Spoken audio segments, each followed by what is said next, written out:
Today is Sunday, December 19th, and this is Life Matters. Let's talk about it.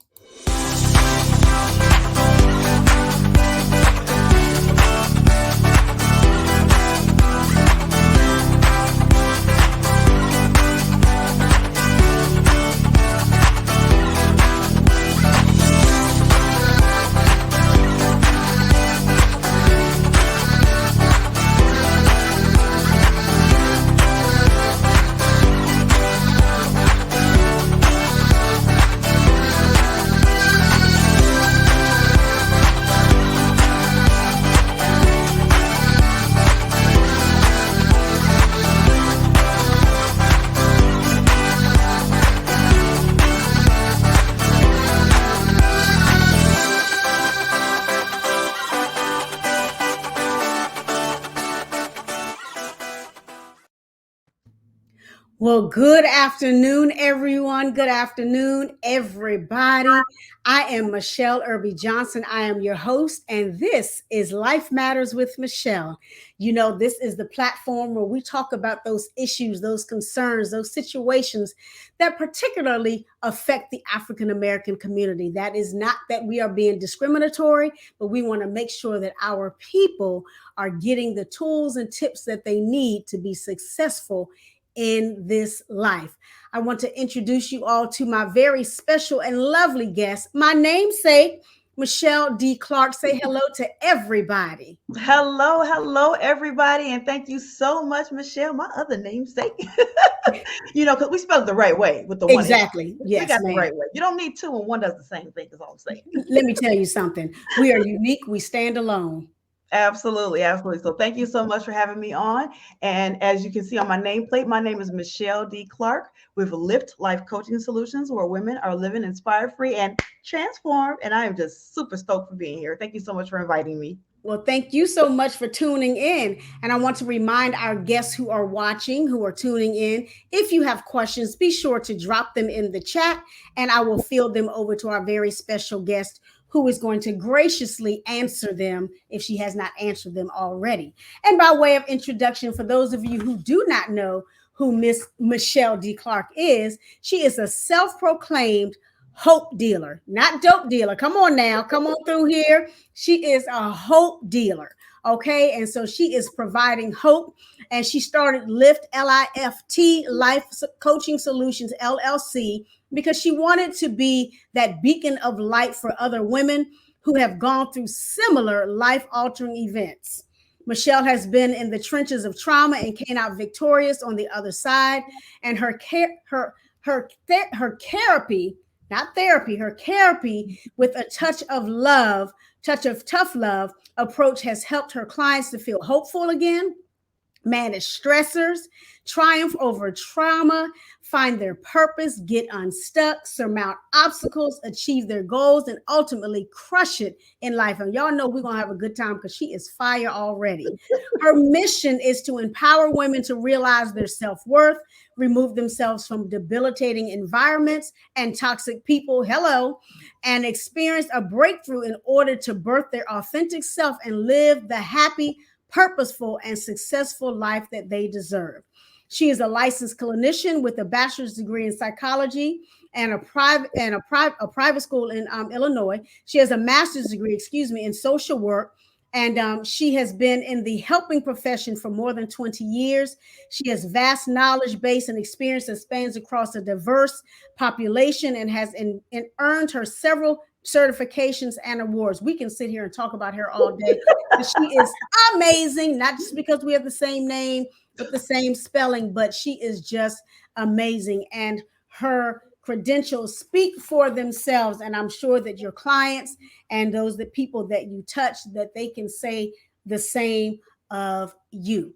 Welcome once again to my very special guest, who is none other than the Michele D. Clark. And she is a living inspired coach, honey. I know, I love it. I love being a coach and a counselor and all those different things. And today, guess what, ladies and gentlemen? Hold on to your seats. We are going to be talking about sexual assault. Mhm. Sexual assault. And so, for those of our listeners and our viewers, Michele, can you help them give them a working definition of sexual assault? Yeah, so a lot of times people are a little confused, and it's understandably so because it's used so interchangeably, like in the media. Yeah. We talk about sexual assault or sexual abuse, things like that.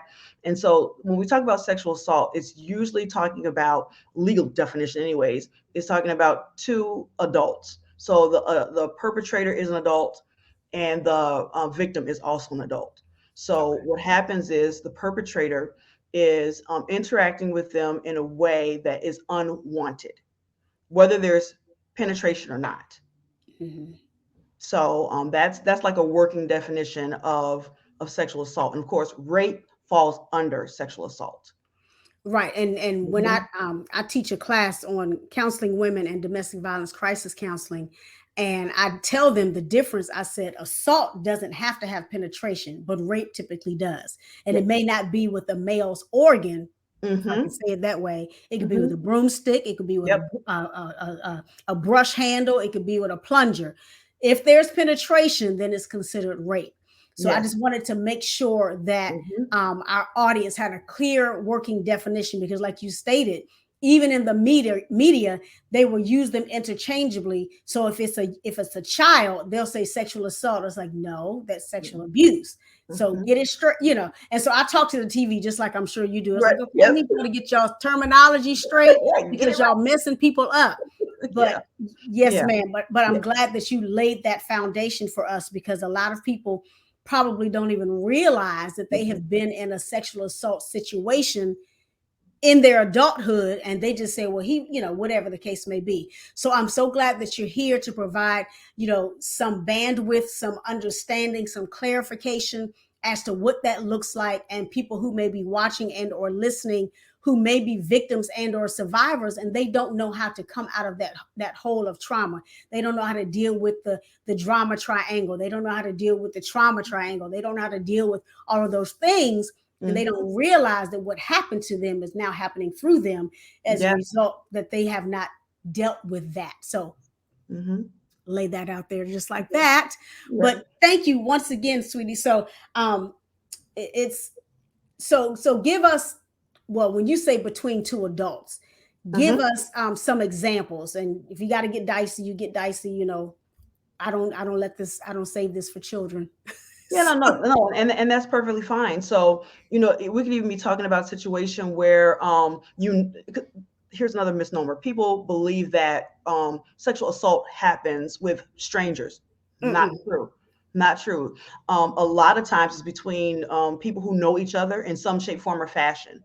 And so it could be two people at a work site situation, and someone is fondling that person or touching them inappropriately, and the person says no. Once a person says no, it is no longer consensual. And that's Mhm. one of the things that is important. It's no longer consensual. So even if the person there's no penetration. And when we also talked about penetration, it doesn't just mean vaginal, That's right. right? We could talk about oral, we could talk Mhm. about anal. And Mhm. so any type of penetration, and as Michele talked about, it could be inanimate objects. It doesn't have to be with a genital, or even a hand, any kind of object on the body. So it could be. So when we talk about that work situation, that person who perpetrated, and it could be a woman perpetrator. A lot of times Mhm. when we build avatars, we automatically are thinking about the male being the perpetrator. That's not necessarily so. That's not the case. Right. So, and if they're both of legal age of consenting, and it varies from state to state. So generally it's somewhere between 16 and 18 for most states. And if both of those people are of those age, of consenting age, and one person says no, that is now an assault. You've Mhm. now assaulted that person. They said no. And then if it goes further and there is some sort of penetration, now that is rape. Yes, yes, yes. Whew, thank you so much. Hmm. Um, Hmm. so we have a question from our audience. We have several already. Yes. Um, it says, what? No, can you speak to? I need my glasses, Jesus. That's Can okay. you speak on university sexual assault, and what are some solutions to the problem? Yeah, absolutely. one of the challenges is that, and the first thing that came to my mind with the university is, and maybe this is a huge stereotype, but you hear about it a lot on the news more than not. And that is, when we're talking about, there may be some sports players, I don't want to specify specific sports or Mm-hmm. athletes, and you normally would see movies talking about that. But if we're talking about in general, right? On the university campus, one of the challenges is that you have females and males sometimes in the same dorms or frequenting the same dorms, not well lit areas where women are walking. And sometimes, and again, we're not going to just say only women are being victimized. Right. Males can be victimized as well, and same sex victims and perpetrators, right? So let's Mm-hmm. not talk about, there have to be difference in sex. So what I would say to that is, when something happens, the first thing is, and not just university, this is almost universal now, but Yeah. definitely on the university campus is, if you have been assaulted, then you need to go to your nearest either security station, counselor's office. If you're in your own near your own dorm, get to your dorm, get to safety. Basically, is the first thing you want to do, is get to safety. You want to make those phone calls to who you need to make the calls to. Again, if you're going back to your dorm, that's the closest. You want to call security campus. You want to call the police. You want to call a loved one or a friend or someone who is close to you emotionally, that can help you with that support. And you definitely want to make a file on it, because first of all, we want to make sure that that perpetrator gets caught. Yeah. We want to make sure that they're no longer going to victimize anyone else. But in addition to that, we want to make sure that you report it, so that way the campus is aware that they need to increase their security. And so that way they can take matters into their hands and do things to help preventive measures from this happening again to someone else. So Mm-hmm. intervention and preventive for future occurrences. And then beyond that, now we're talking about going beyond the physical safety for yourself. Now you need to get the emotional support and help that you need, Mm-hmm. because this is a trauma. This is Yeah. something that happened to you that was unwarranted, unwanted, and it doesn't matter if it was you were walking down the street and it was some random guy who pulled you into the bushes. That's one way, right?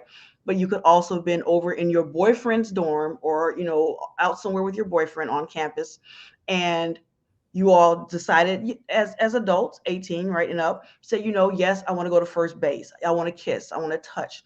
Yes, you can pull down my pants. Yes, we can touch and fondle each other.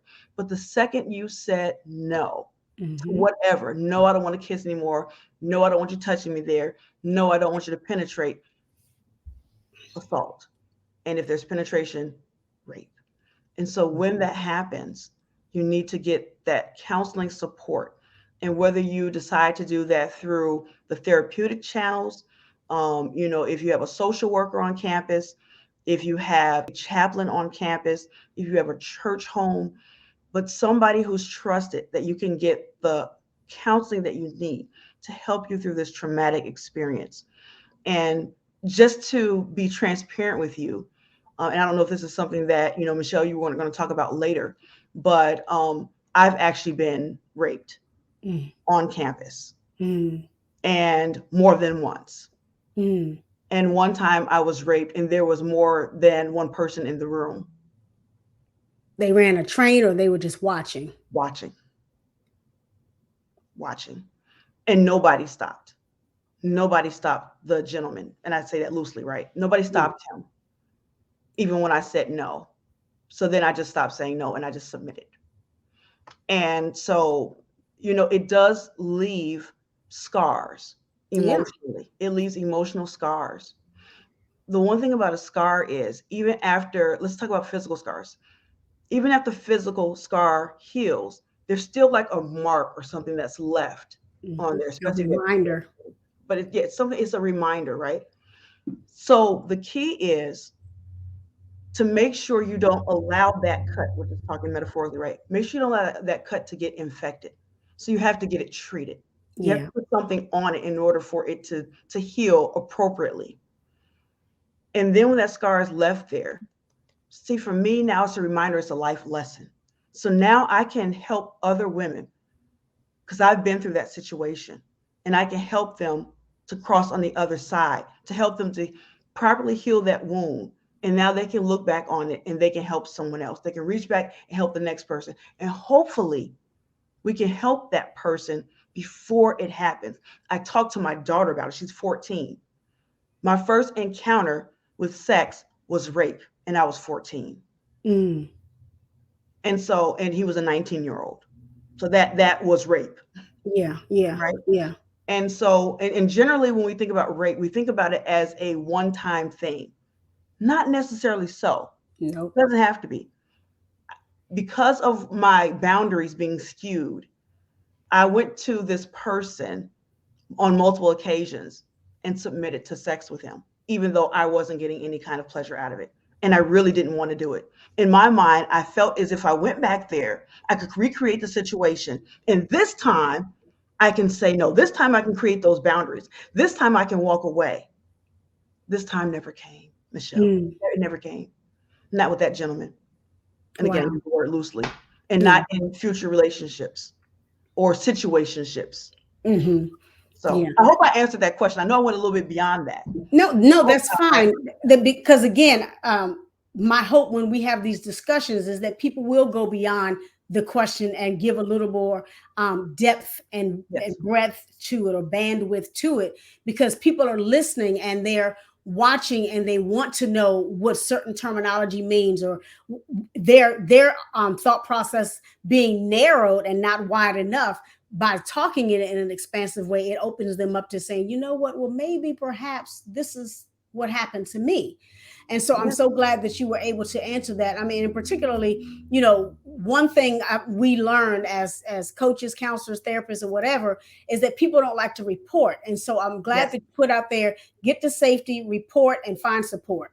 So, and a lot of people, they don't do that. They may get to safety, but then they never step over into reporting it because their fear of retribution, Mhm. particularly if it's on their job and it's a supervisor or it's a manager that they report to, or if they feel their promotion or whatever is going to be in jeopardy for saying something, or they may not get the support because they may feel like they're resilient and the tenacious and they've covered and handled everything else in life. But like you said, that scar, that Yes. emotional and mental scar, can remain unless you get the help to understand what your triggers are going to be, what it's going to feel like in the next relationship, what your boundaries are, what to look for. And so I'm glad you said that. That was beautiful the way you unpacked that, because a lot of people, they'll look at it one dimensionally. Yes. And sexual assault, or any type of assault, or anything that happens to you with response to trauma, it can be a tornado that took your whole house and killed your dog.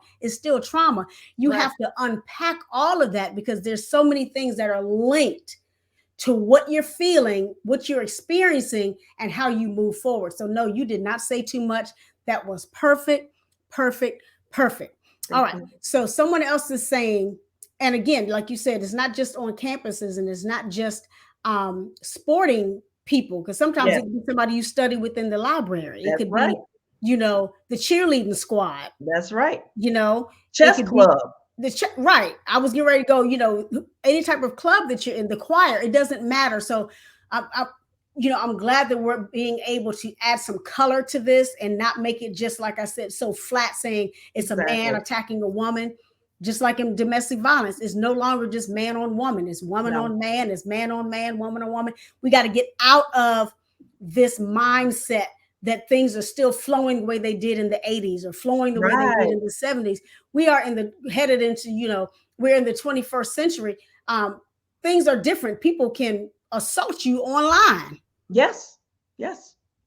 Oh, come on, Absolutely. let's be real clear, because they can say things, or post things, or say things on your timeline or whatever, that are just egregious, to you about some of the things that they're saying or suggesting. So we got to be Mhm. very careful who we let into our intimate circle, um, willingly and unwillingly. We got to be very Right. keen, very keen.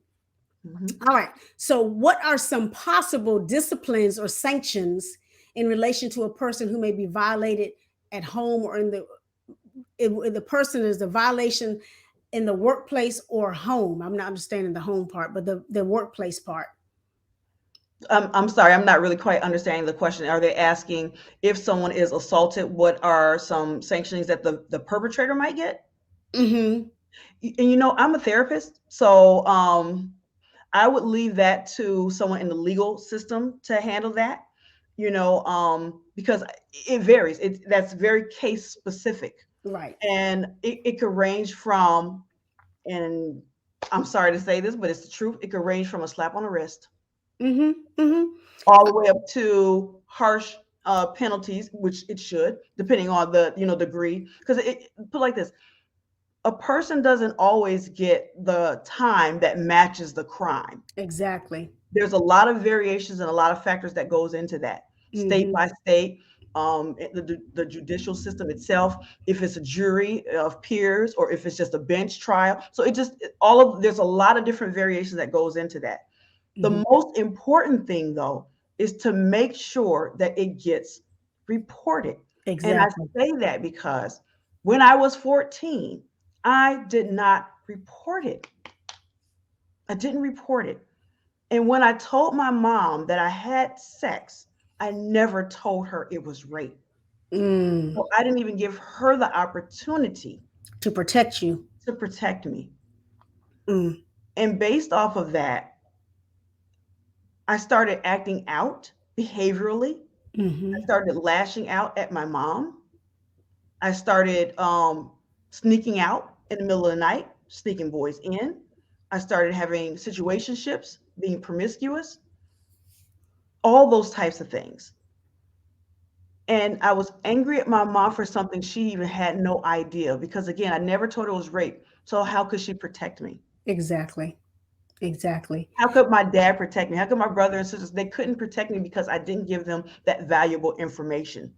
So Right. even though I was not at consensual age, when a parent hears from a child that they've had sex, we we don't think legally about it. And I Mm-hmm. never told her it was either. So she didn't know the age gap either. So I Right. didn't give her a lot of information. So if you are a parent, please have those conversations with your child. Have that open line of communication. It took a lot of me to even muster up my courage to even tell my mom about it because of the fact of we were raised in the church. We were told to wait, before we had sex, wait till you get married for all those things, before you have any babies, all that kind of stuff, right? And so it took a lot to muster up that courage to even do that. And then to not give the information that was necessary. So I don't know, I'm repeating myself now. So let's just move on. So the thing is, going back to the initial question of the sanctioning, that's something that just varies state to state, um, county by county. It depends on what happened in the situation, and it depends on whether or not the victim is able, not willing, but able to give all of the information. Because when you're on that stand, I have been on the Scary. stand. I have been on the stand now. And okay, we're gonna go a whole nother route here, but I've been on the stand, and that's gonna be another conversation, Michelle, of why I was on the stand. But when you get on that stand, it's it's not the same as us just talking right here. Exactly. It's the same as me telling my homegirl They're or even my accusing you pastor. You have an attorney that is trying to grill you and trying to break you down of the opposition. And and make you so, think it was your fault. mhm, Hmm. mhm, Yeah. 100%. So, I appreciate that question because sometimes as a victim, you want to know. You want to know that, okay, if I report this, is this person going to get their due justice? Right. Idealistically, that should be the case. The way it is in society and realistically, not always the case. So, And not always the case. And not like you always the case. said, it doesn't always the punishment doesn't always meet the crime, Yeah. and for various reasons. So what we may deem to be vital information may be, Yep. circumstantial, or it might be inconclusive, or I'm a crime scene. I love crime. I told you I was watching Forensic Files before you. Right. I love watching who done it because Yeah. that's how my mind thinks. I like to figure out Yes. who it is and what they did and all these different things. So when you have all of these different things that come into play, so I watch somebody who's killed 5 people. Yep. get 15 years or 30 years, and somebody who smoked something illegally and get life. And so I'm Come like, on. what's the statute? What does that mean? And so you're right, it really depends on the region. It depends on who's on that bench, who's in that bench's pocket. And we're Yep. not going to talk about that, but so all of those different things come into place. We also have another question that says, what is your take on the Me Too movement? So, I appreciate it because it really brought to light the power struggle that a lot of women have been subjected to. Mm-hmm. We've felt that we have to submit sexually in order to get ahead in business, and whether that's in business or, because the first thing that came to my mind was, people who are in the acting industry, because I also have been in the acting industry, and in any kind of entertainment industry. There is an inequity there. Yeah. And then we talk about people who may have perceived power in the media, taking advantage of that power and getting their victims to do things that has nothing to do with the qualifications. So I'm excited about the Me Too movement. I'm excited about the fact that we are exposing people who have been exploiting Yeah. others. And, just the word that came to my mind was just demonic. That really was the word that came to my mind. Right. Seriously, to take advantage of someone in those types of ways is heinous. It's disgusting. Mm-hmm. And so that's my take on it. I'm excited. I'm glad that that people have come to the forefront, and it allows other victims to now feel empowered, and that's important. On the flip side, please do not abuse the Me Too movement. That's right. If you have not been, in those types of situations, please do not falsify, because that then breaks down the credibility. It, Mm-hmm. it it stifles the movement of something that's so important. The book that I co-authored with six other women, well, actually seven, excuse me, seven other women. I was thinking, in addition to that, our visionary author, Tanisha Johnson, is Hush, Breaking the Cycle Around Sexual Abuse. And Hush is such an important book because the title means we're no longer going to be quiet about this. We're going to speak out about this. And we call Yeah. our Hush a movement as well. And we had, at my church, we had a series where people were allowed, the community was allowed to come in, meet the authors. We had an 8-week course. And so that way, each week we had another speaker coming in. They got a copy of the book, and we had conversations about sexual abuse. And mine was sexual assault. And so we were able to talk about that as well, because, there's the breadth of sexual trauma is what we call the group, Yeah. and so it's just so important that we make sure that we keep these movements as pure as we can, meaning that we want to make sure that it's valid and it Yes. doesn't get shut down because we have some imposters just trying to get some likes on Facebook or get some, clicks on, on Twitter, whatever. Don't do that. Or trying to get some sympathy, Yeah. or empathy rather, that is tainted, or that is not genuine, is Yes. disingenuine. And so I'm glad that you said that, because the Me Too movement is well overdue. Yes. But what my hope is that they will stop, um, what's the word I'm looking for? Decriminalizing or criminalizing the victim, and Yes. saying, maybe it was what you were wearing, or maybe, you did this, or you flirted with him 2 months prior to. A flirt does not mean a yes. A flirt does not mean I'm asking you to take advantage of my boundaries. I'm not No. saying that. And so I'm hoping that, like you said, that they don't falsify information, or even being on the stand, how they attack the victim Yes. and Yes. act and treat her as if you asked for it, or Yes. treat him as if he asked for it. And that's not how it should be. We should be able to hear the person out. And specifically, you were 14. What about those who were in sexual abuse, who dealt with it at 2 and 3 Yes. and 5 and 7, and they're not able to convey That's right. the way we would understand it, what happened to them. Yes. Paw touched my pee. What does that mean? You know, Mm-hmm. what did he touch it with? I don't know. It looked like a snake. How do we translate that? You know what I Yes. mean? So it's Yes. vitally important that we give voice to the victim and stop trying to um, sound out or round out what we think they're saying and making assumptions and then bringing them into a false yes. And that's not what they really meant. That's not what they wanted to say.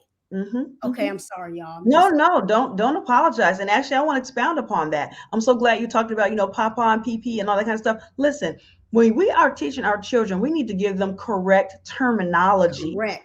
correct terminology, because I've actually been trauma trained as well. And so during one of our trauma trainings, they talked about a story where one of the children, the parent or grandmother had taught them that their vagina was called your pocketbook. That's what my grandmother called it too. That's Implications what of that the is, value is think about that, valuable. right? Is valuable. And it can be misconstrued as well, that you need to use that in order to get what you want, Yep. right? But in addition to that, when the child went to school, a boy touched her there. She went to the teacher and said, such and such touched my pocketbook. And the teacher told her, well, put it away or don't bring it back to school anymore. And then the child looking like, well, what the heck? And they went back to their desk. And so the teacher was not given the proper information in order to handle the situation the way she needed to. So we need to give our children proper terminology for their body parts. Yes, exactly. Because I told my son what his was called, and because I'm trying to keep this clean on the line, because I told him what it was called. His dad was like, "Why did you call him that?" Because I said I don't want him to learn that it's a Johnson on the street. I don't want him to learn that it's something else on the street. I Right. said I give him proper terminology. When he Right. wanted to know what mommy's bubbles were, I said they're breasts. That's right. He said, "Why don't I have breasts?" Because you're a boy, and so I talked very clear with him, Right. starting at age 2, 3, or whatever. And so whenever he had a question, I gave him proper terminology. I gave him realistic conversation, even at his age. And so I'm so glad that you said that, because we do our children a disservice. Right. Even when they become older and they may learn the terminology, we never protected them enough to understand that there is a boundary. Yes. There is a distinct boundary, even though you don't see it and they try to blur the lines. You have to set the boundary. This is your body, and nobody has the right to touch it inappropriately, even your spouse. When I was an abused wife 24 years ago, my spouse used to rape me. People are like, well, it's not rape if it's your spouse. Yes, it is. Yes, it is. If I didn't say yes. So you can't tell me that I wasn't raped by my spouse because he was my spouse. If they hold you down and cover your face with pillows and do all kinds of crazy stuff to you and then threaten you if you don't do it, that's rape. Yes, it is. Or just coercion. Yeah, all of that. You have said no already, and they continue to coerce you into a yes, and you finally give in. That is still rape. That is still assault. Because then they want to ask why you not acting like you enjoying it. In your head, you're like, if you don't get your grubby little hands off of me, right? Okay, I'm back. Whew. All right. But that's real. That's real, and I appreciate you bringing that point up as well. Boyfriend, girlfriend, fiance, girlfriend, boyfriend, doesn't matter. Married. When someone says no, no means no. Even if they say, well, you didn't sound like you meant it, the word still formed. I tell people all the time, no is a whole sentence. I don't care if you're laughing when you say it. I don't care if you're crying when you say it. No is a complete sentence. So anyway, ladies and gentlemen, we are talking to none other than Michele D. Clark, and we are talking about sexual assault. This is a very serious topic of which we don't lean enough into to provide the right information and the right resources to people who are in need, particularly those who are afraid to report. And we have a question that's asking, how do you, as a counselor, as a coach, how do you ensure your clients, if you will, of confidentiality? How does that work with you? I know how I do it, but how does that work with you? Yeah, well, absolutely. When because I still work at a mental health community as well, a community mental health center. That's what I meant. And I also, do life coaching. So I use my license as a social worker, and I also use my personal experiences in my life coaching. And so when we talk about confidentiality, the first thing I say is what happens in Vegas stays in Vegas, right? But there are three circumstances in which I do have to break confidentiality. And that's if you're going to harm yourself, Yep. if I believe you're going to harm someone else, or if I believe that someone has harmed you or may harm you. Under those three circumstances, then we have an obligation. I am a mandated reporter, right? So I have to report those things to the proper authority. So if I'm in sessions with a minor, I have to report that to the parent, right? Thank you. Yes, yes. And if I'm if it's someone who I believe is being perpetrated or being victimized, then I have an obligation, especially if they are underage, if they're a child, I have to report that to Child Protective Services. Awesome. And see, Mhm. and a lot of people, I believe that they don't want to report because they feel that if they Yeah. do, then there's going to be further repercussions or consequences for saying, you know, Mr. Smith on my job did X, Y, and Z. And then, Mhm. the rumor mill is going to take it back, and Mr. Smith is going to be like, well, how could I do that? There's going to be all of this denial, and depending on Yep. how high up they go on the chain, depends on the credibility or the believability of the victim. Yes. And Yes. we have to be so careful when someone tells us somebody's doing something, believe them first and Yeah. then work through the facts after that. Am I Exactly. right? You're 100% correct.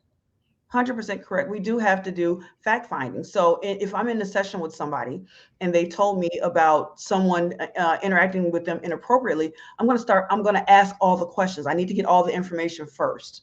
So I'm going to gather information. I'm going to find out, like, well, okay, well, what happened? When did it happen? Where did it happen? Who did it happen with? What exactly happened? I need you to tell me specifically. And when I talk to that person, especially when I'm talking to younger children, it's tough. I'm going to ask them those questions. Where did this person touch you? Show me on your body. Right. How did they touch you? You know, and I want them to verbalize that. I don't particularly ask them to show me, on their body how that person touched them, but I ask them to verbally explain it to me. If they want to draw it, if we have little dollies in there, I'll pull out little dollies and say, okay, here's you and that person. Show me what that person did, and we Mm-hmm. actually go through and they can help me navigate what happened. So that way, if let's say if mom or dad, whomever caregiver is in the lobby area and I'm talking with this child, I'm bringing and then I talk with the child first and I say, okay, I have to bring caregiver. I have to bring them in now because this is particularly hopefully I'm in my mind. I just went like, hopefully the perpetrator was not that caregiver, but there Yeah. are times when that person is the caregiver. Mm-hmm. And So they're under afraid to say circumstances, something. where that person is not the perpetrator, then I'll let the child know that we're going to bring the caregiver in and we're going to have this conversation. I'm going to be right here by your side and we're going to talk this through together because this person needs to know so that way they can protect you from this happening ever again.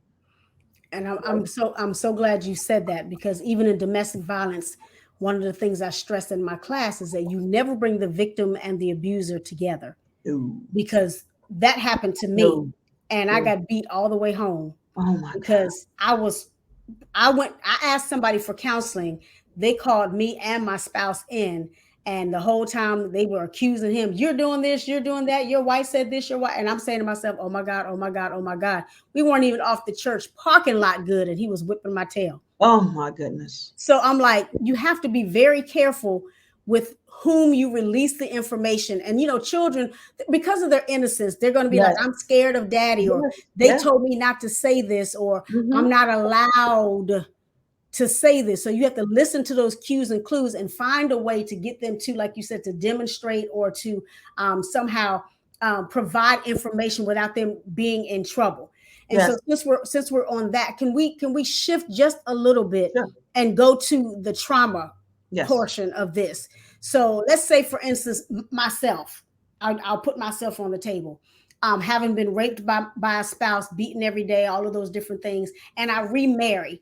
How do you help somebody like me to navigate that next relationship, um, like my current husband now, he knows everything that's happened. And even still, I have to remind him of tone and different things. Even though it's Mhm. been almost 25 years, I can still hear certain things. And I'm like, there are things, and even stuff that we watch. He said, "Are you okay with Yes, watching this?" I was like, "Well, let's yes, see how deep it goes before I tell you I don't want to watch yes. that."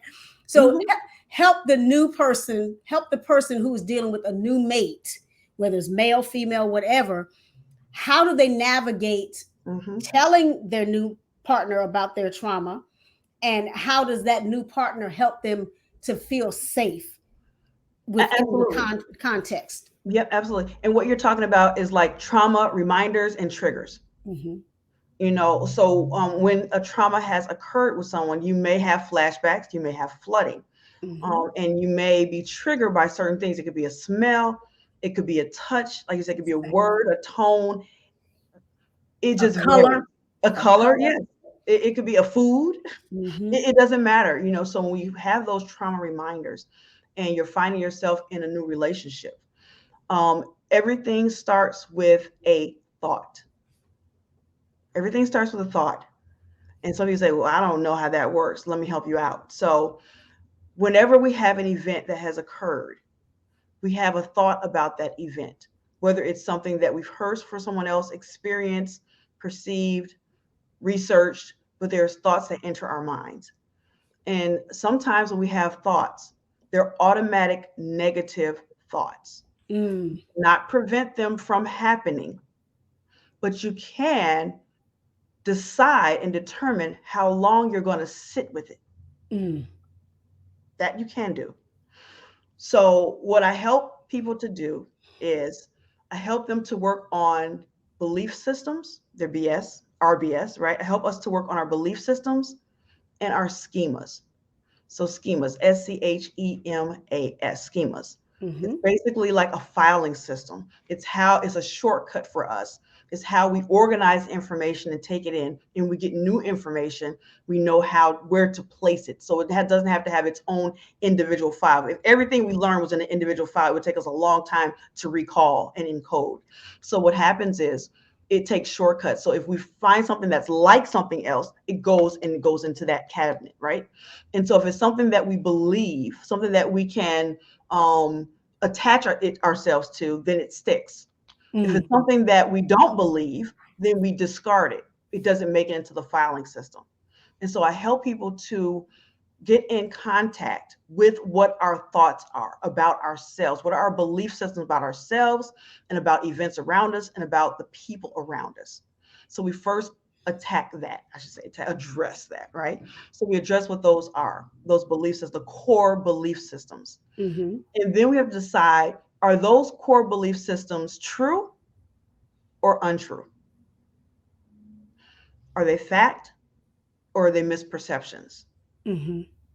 After that, we ask the question, is it helpful or hurtful or unhelpful?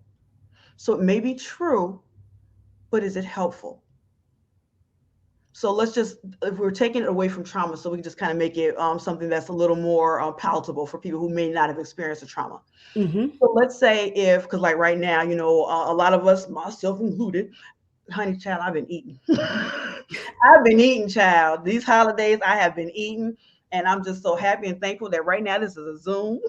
But so I have been eating, and some of my clothes, I'm like, oh, Lord Jesus. So I need to get myself in order. So I may get in the mirror and say, my stomach looks a hot mess. Well, subjective, but objective say, I can't fit some of these clothes. So that could be seen as a negative automatic thought.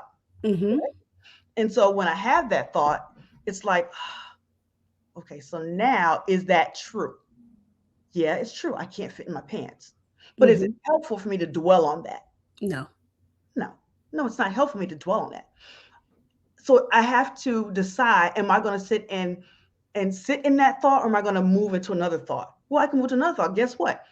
I can make a decision that, you know what, at the beginning of the year, we all say this, right? At the beginning of the year, girl, I'm gonna start working, I'm gonna do this and up. Now, whether you do it or not is a whole horse for another color. But the thing is, you don't have to sit with that.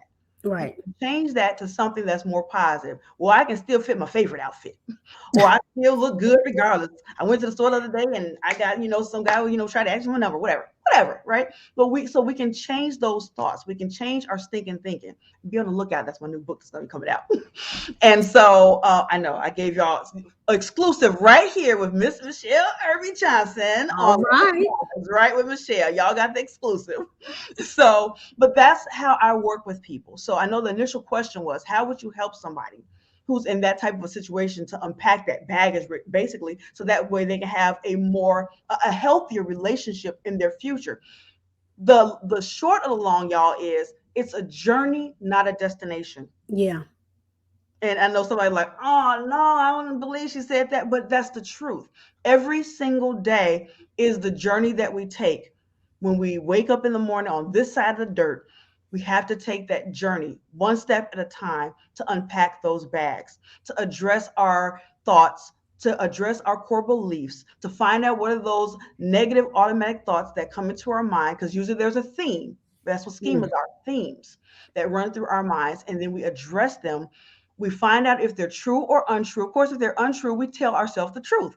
We have to be our authentic self and find out what the truth is. If it is true, but it's not helpful, then we have to replace that with more helpful thoughts. So that, you all, that is the basis. I actually have a program that's going to be coming out as well. And it's how we are going to help people to restructure their belief systems. So that is Awesome. something else coming out in the new year. So stay tuned for that. I will have information on that. And as a matter of fact, if I can, Michele, Sure. anybody who texts me at 586 298 2121, and I believe that may be scrolling through at some point, but 586 298 2121.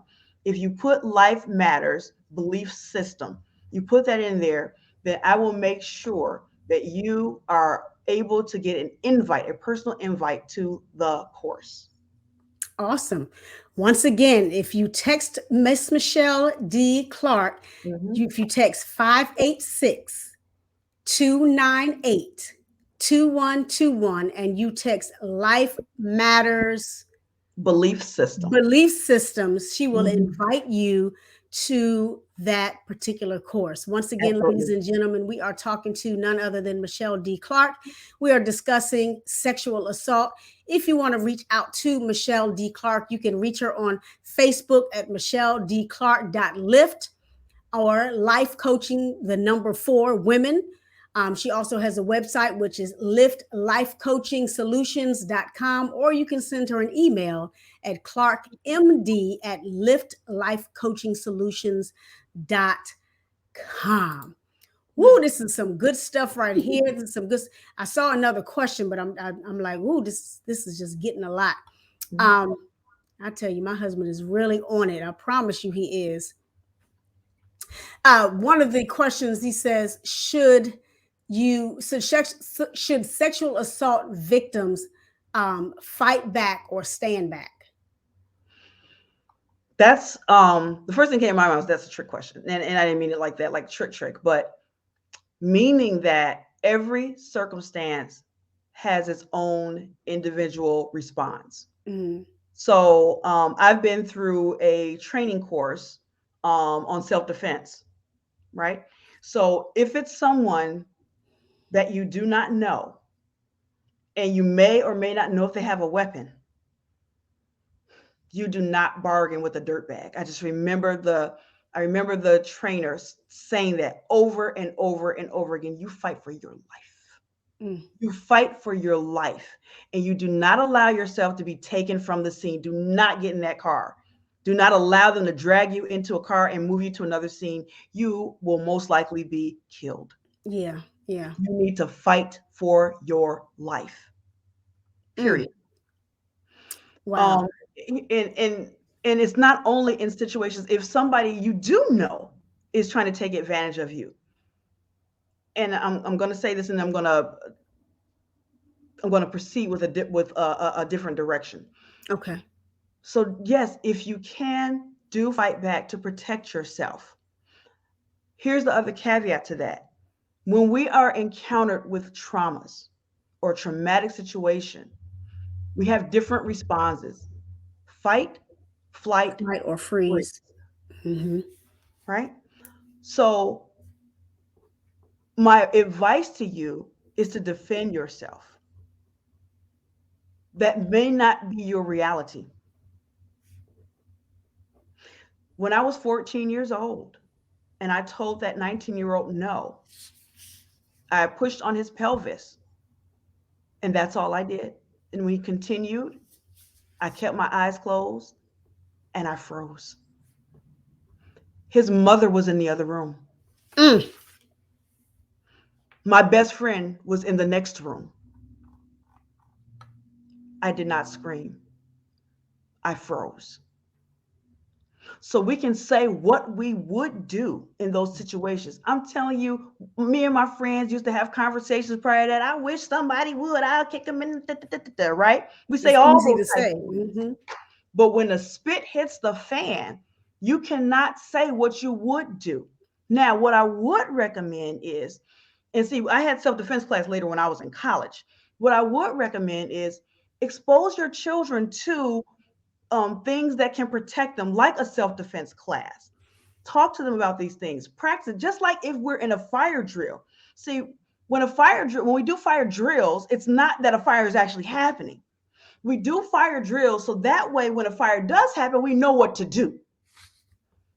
I don't understand why we don't have these kind of courses out there. Sounds like Right. something I need to, that me and you might even need to collab on. We might need to do that. You might need to collab on that because we need to help our children. And I keep going back to children. I keep going back to my children because if we can catch it early, if we can help people from being victimized earlier on, we can help them to avoid the traumas and the stressors that it brings later on in life. We don't if you never have a bag to pack, you don't have to unpack a bag. Exactly. Intervention is prevention is way better than intervention. And it takes well, if I can say this, I know Mhm. my colleagues will say different. It takes less energy in the prevention than it is in the intervention, because by the time 100%. you get to intervention, you have really got to work to get that person to shape their mind to look at the rescue, to look at Yes. what's coming or what needs to happen. In the prevention, like they say, you go to the dentist for preventative measures. You don't want Yeah. cavities, you're going to floss, you're going to this, you're going to this, but if you don't and there's an intervention, there's going to be dentures, there's going to be teeth Yep. pulled, you're going to be walking Mhm. around gumming your food. So you don't want to get to the intervention part. You want to get to the prevention. Once again, Absolutely. ladies and gentlemen, we are talking to Michele D. Clark, and we are discussing sexual assault, a vital topic that needs to be discussed in our community. Well, any community, but we're talking to our community, and being able to educate our children and for them not to be so afraid, so that it affects them um, when they become adults. Because a lot of, Yeah. if you think about some of our women now, I mean, men, they go through trauma too, but they package it differently. But when we look at ourselves now, I'm in my 50s, over the 55 mark and all of these different things, and I'm like, has somebody said certain things to me younger? Because people said the exact same thing to me. Well, I would never do that. I never saw myself ever being an abused wife, because I was a fighter. I would cuss you out. I would throw some things. I beat one guy with a crowbar in the high school because he tried to touch my tail. And so what made it different was vulnerability. What made Yeah. it different was his size to my size. What made it different was he always did sneak attack. So you never say what you won't do, because you, like you Right. said, you don't know in what situation, whether you're going to fight, you're going to run, meaning flight, or you're going to freeze, meaning you don't know what to do. And you're caught up in the I don't want to say the rapture of love, but you're caught up in the rhapsody of everything that's going on. Yeah. And you can't escape because your mind is frozen in Right. fear. And Yes. so, yeah, we are, again, I'm excited. We're going to have to bring you back. We are Thank you. talking to Michele D. Clark, and we're talking about sexual assault. Let me get some of my announcements out of the way. I want to remind those of you who are watching, I have two books that are still available for you all to purchase: Boots and Beyond and My Bald is Beautiful, I Am Not My Hair. Both are $20, and you can get those from me by sending an email to Michele at iam-mij.com. Both books are $20. Yes, ma'am. Yes, ma'am. And want you all to know that I am doing an interest meeting. I'm doing an interest meeting, which is coming up for my newest book, my newest anthology, which is Bruised in the Pews: The Clergy's Response Mhm. to Abuse. So if you are a pastor, prophet, bishop, apostle, elder, if you're within that realm when you're able to take the scriptures and to apply them to these situations, I don't want somebody just joining us with opinions. We need to be able to give helpful information to people Yes. who have been in these situations. So, ma'am, sir, if you are a clergy member, I'm having an interest meeting on January 6th at 7 o'clock p.m. via Zoom. The information is on the bottom of your screen, but you can also find it on Facebook on my page at Michele Irby Johnson. Once again, new anthology coming out entitled Bruised in the Pews, the Clergy's Response to Abuse. And so we just want to make sure you all are aware of that. Also, you can watch this show replay on YouTube, which is Life Matters with Michele TV official. And you can also listen to it every Friday at 5 o'clock p.m. on sensationalsoundsradio.net. That is sensationalsoundsradio.net. Whew. All right. I had to throw those out there real quick. Of course, absolutely, 100%. So if you can give us a wind up or some final advice, because we have so many more questions, but Yes, our time is yes, fleeting. yes. If you can give us some final advice or suggestions with regard to sexual assault, I'm sure our audience will be most grateful. Yeah, thank you so much, Michele, for having me. I really appreciate that. And I appreciate everybody out here who are viewers, those who were able to get your questions out there and hopefully answered. But the main thing is, there's a few main things. One is safety first. That's my thing, safety first, right? We have to keep ourselves educated and abreast of what our surroundings are, helping others, learning about the differences and what they mean, equipping ourselves with preventive measures, knowing where to go and who to go to if any of these things happen to you. And as a matter of fact, if you go to my website, I do have a resource section on my website. So www.liftlifecoachingsolutions.com, where there is a resource section on there. So that way, if you have been victimized, or you may not even know whether you have or not, there are some resources on there where you can get in contact with people who can help you. You can also obviously reach out to me to be your life coach and to help you to navigate through those waters as well.